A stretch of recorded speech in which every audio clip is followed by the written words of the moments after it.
I'm Matthew Clark and I've been registered blind since birth with Leber's congenital amaurosis, which is a genetic condition that most often takes away all of a person's sight, although luckily I have about 5% vision remaining. I use photography alongside my sight condition just as a hobby, something to go somewhere to do, to capture and create memories just as anyone with full sight might do. The extra level of photography for me personally is that not only can I see and capture a great image and a great memory, but in that photo, by blowing it up on an iPad or a big monitor later on, suddenly you might be able to see so much more than you ever thought was possible. And that discovery of visual information rather than ignoring it is something that's been really important to me. The spot at the top of the steps where we took this one particular photo I discovered some time ago when I had some free time in Edinburgh. It was a nice day.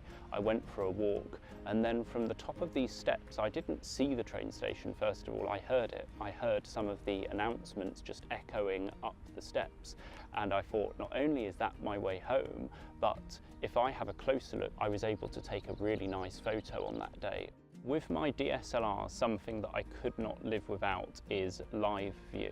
This is where the image that you're going to capture is shown on the monitor rather than through the viewfinder, the wee thing that you have to put your eye right up to. I can't see enough through that, so live view is a great way for me to help compose my picture.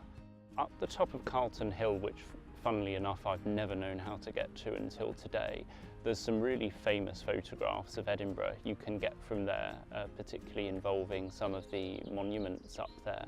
So obviously I want to try and recreate those, but I don't just want to recreate it.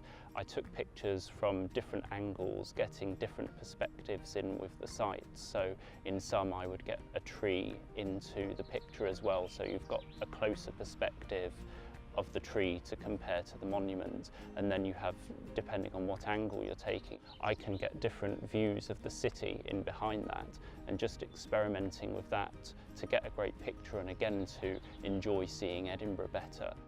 There are a lot of photography apps you can get for smartphones. There's the built-in camera, there are advanced cameras with more settings like Camera Plus for the iPhone. Taking the iPhone, which is what I use, you can adjust the point of focus by tapping on the camera screen wherever you want that image to be focused.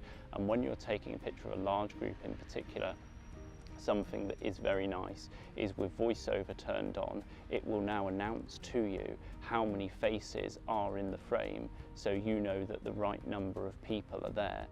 Being a partially sighted photographer is completely possible because we all have our own unique perspectives on the world, the way we feel about it, the way we experience it using all our other senses.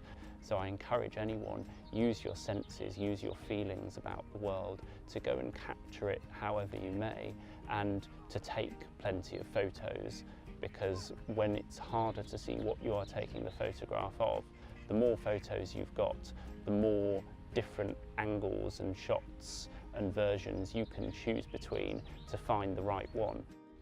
Photography has given me a new hobby, a way to think about and capture and enjoy the world a whole lot more, and to share that with people. My top tips for photography as a partially sighted person are to use all of your senses and the environment around you to help capture that shot.